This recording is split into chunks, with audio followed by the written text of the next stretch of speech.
que c'est avec une immense tristesse que je me tiens ici aujourd'hui, face à cette tragédie humaine qui nous bouleverse tous. La nation est en deuil et la situation est particulièrement insoutenable. Je voudrais, au nom de cette nation, la nation sénégalaise, présenter mes condoléances aux familles éplorées et leur dire toute la solidarité de l'État et de l'ensemble du gouvernement face à la tragédie qui les frappe et qui nous frappe tous. Ce qui est arrivé ici à Mbour, qui est arrivé quelque peu partout sur les côtes du Sénégal, est le fait des filières de migration qui sont, il faut le dire, dans le trafic d'êtres humains, qui exploitent le désespoir de cette jeunesse et qui leur vendent le rêve d'un avenir meilleur. Mais je voudrais dire que la traque sans répit contre ces vendeurs d'illusions, ces vendeurs de la mort, va s'intensifier dès à présent. Il y a quelques jours de cela, la semaine passée pour le dire, s'est clôturée une opération appelée Djoko, qui était conjointement menée pendant plus d'1 mois par la gendarmerie, la police et même l'armée, et qui a valu la mise en échec d'un projet migratoire de jeunes à hauteur de 690 jeunes qui ont été appréhendés au moment de leur départ. C'est pour dire que le gouvernement est en train de combattre le phénomène et pour dire aussi que le gouvernement continuera à traquer ces vendeurs d'illusions, ces marchands de la mort jusqu'à leur dernier retranchement. Mais il faut, d'un autre côté, appeler à la responsabilité. Dire à ces jeunes que les pays dans lesquels ils s'en vont, ce sont des pays qui ont été construits par des êtres humains, par des citoyens qui ont cru qu'au changement dans leur propre pays et qui ont réussi à faire de ce pays ce qui les y attire au risque de la mort. Il nous appartient ici, tous,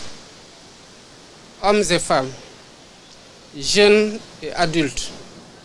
gouvernants et citoyens, de nous mettre autour d'un projet de construction de ce pays et de croire à l'espoir, de croire à la possibilité de changer par nous-mêmes et pour nous-mêmes le visage de notre pays. Le gouvernement travaille d'arrache-pied à mettre en œuvre des politiques publiques adéquates pour donner du travail aux jeunes ici au Sénégal et les inviter à la reconstruction de notre pays. Il y va de notre responsabilité à tous. Je voudrais aussi appeler les familles à mettre moins de pression à ces jeunes. La pression positive se comprend de la part des parents sur les moins jeunes et sur les jeunes. Mais la pression ne doit pas aller au-delà de la motivation à travailler, à se serrer la ceinture et à y croire et à avoir de l'endurance dans les difficultés, mais ici au Sénégal. Elle ne doit pas aboutir à faire prendre le risque suicidaire d'emprunter les vagues. Il n'y a que la mort qui s'offre comme alternative quand on prend un voyage aussi périlleux. Le gouvernement continuera à mettre tout en œuvre pour dérouler les politiques qui permettent aux jeunes de travailler. Mais encore faudrait-il que l'ensemble de ces jeunes comprennent qu'il n'y a pas de sot métier. Les métiers que beaucoup d'entre eux exercent ici sont les mêmes qu'ils cherchent à exercer ailleurs ou même des métiers moins valorisés. S'il ne s'agissait que de jeunes qui n'ont pas de travail, encore on pourrait dire que c'est le chômage et c'est l'envie de se réaliser. On comprend leur désarroi. Mais il y en a qui ont du travail et qui veulent malgré tout arrêter de travailler et qui prennent les vagues. Cela ne peut être une option. Je voudrais aussi appeler à la solidarité des populations. Dans les prochains jours, le gouvernement mettra en place un numéro vert. Parce qu'il ne peut pas y avoir de départ dans les conditions où les gens empruntent la mer sans qu'il n'y en ait qui en sachent quelque chose. Mais ils ne doivent pas se taire parce que quand ils se taisent, c'est des centaines de jeunes qui perdent la vie. Et c'est ces jeunes-là qui doivent reconstruire le pays. C'est ces jeunes-là qui constituent l'espoir. Donc, les forces de l'ordre font un travail remarquable. Mais il faut que les populations, quand ce numéro vert-là sera mis en place incessamment, qu'ils se mettent à dénoncer les filières de migration et à dénoncer tous ceux qui sont en train de convoyer des jeunes vers les vagues de la mort. Il faut que les jeunes et les populations comprennent que la situation qui a fait prendre la mer à ces jeunes pendant des années ne peut être résolue du jour au lendemain. Il faut du temps pour que les solutions qui sont mises en place opèrent et que les conséquences positives se fassent ressentir. Entre-temps, il nous faut prendre notre destin en main en tant que Sénégalais ici au Sénégal et ne pas fuir les difficultés et les défis qui s'imposent au peuple sénégalais, jeunes, vieux, hommes et femmes qui doivent relever ces défis-là. Voilà ce que je voulais dire en présentant à nouveau toute ma compassion et la solidarité du gouvernement à l'ensemble du peuple sénégalais, mais aussi à l'ensemble des familles éplorées dans cette tragédie. maa ngi taxaw fii ci Mbour ci plage bi ak tiis ak naqar gu mag gu amul fu ñu ko mën a xayma li xew fii musiba la te musiba mënu ko weesu ndax bu ñu waxee ne am na gaal gu am lu mat juróom-ñett fukki nit ñu génnee ci ñeent kese ñoo xamante ne ñu ngi dund boobu ba tey ñu ropp ci lu mat fanweer ak juróom-ñaar ñeneen ñi gisuñu ko jéeye ci réew musiba mënul weesu loolu ñii def lii nag di jël ndaw ñi ci seen naqar ak seen ñàkk liggéey gu ñu nekkee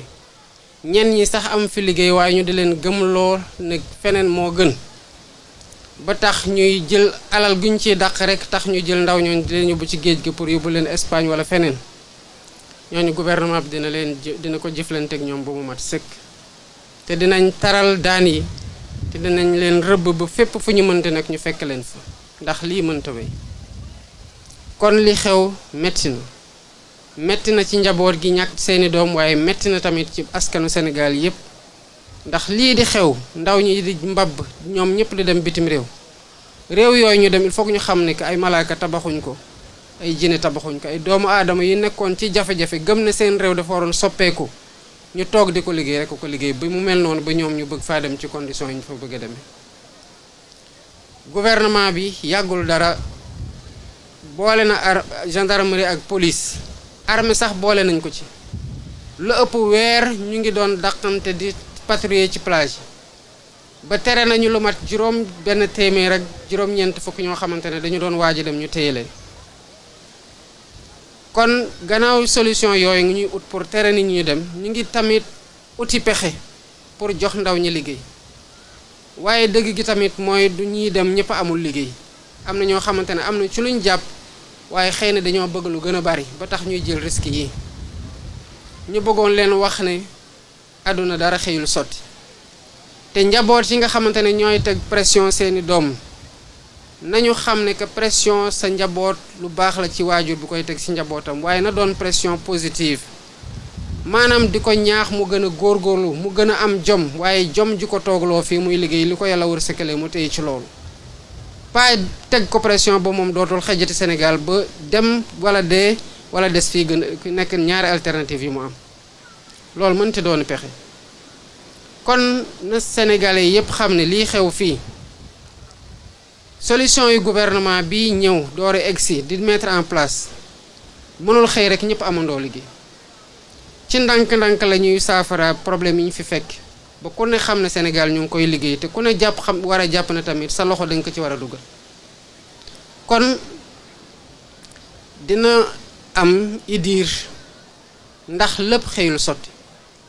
te ñëpp ñi nga xamante ne ñu ngi gis ay nit ñuy waajal a dem buñ ko yeggee nañu xam ne seen responsabilité la, parce que dafa mel ne rek nga gis nit muy dem di xaru ji doo ko seetaan da ngay def lépp pour mu bañ a xaru wala pour mu bañ a sotti. nañ ko jàppaleen ko balaa muy dee ngay dégg, jàppaleen ko balaa muy dee googu nag jàppaleen ko balaa muy jël géej ci dee mën ko fekk ci la bokk. moo tax fan yii di ñëw ci lu gën a gaaw sax gouvernement bi dina teg numéro vert, maanaam fenn foo xamante ne ku fa nekk mën na faa woote, te bu ko jaree sax dinañ ci teg ay neexal pour ñi nga xamante ne ñooy yoole ñi bëgg a dem dinañ sowee bakkan, waaye dinañ am tamit ni ñu leen neexalee ndax ñu mën a xam ne lii ñu nekkee di ko xeex gouvernement bi kese doyu ci, ndax gouvernement bi mënul nekk ci plage bu ne, waaye ku ne ci plage yor fa sa téléphone gis ay nit ñu dem xamal ne jéego gu toll nii war na ci mën a am. kon sa responsabilité en tant que jullit mooy ku gëm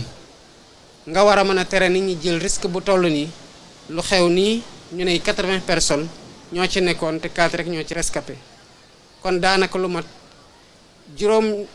juróom-ñaar fukk ak lu teg ñàkk na fi seen bakkan. te lii bu muy xew ba tey 2007 ba tey ba 2024 bii ñu nekk nii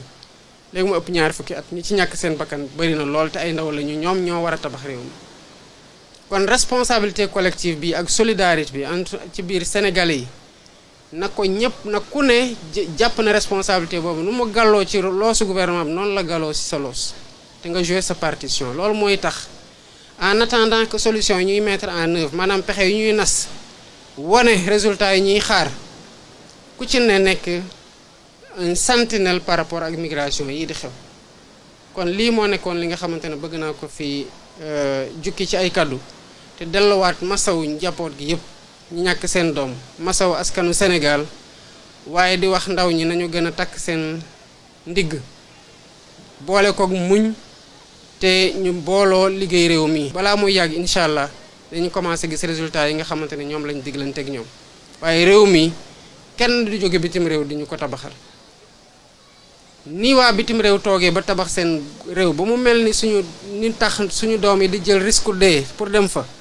noonu lañu war a toogee fii gëm ne réew mi fii lay changé. bu amee lu ci doxul ñun ñëpp ko war a jubbanti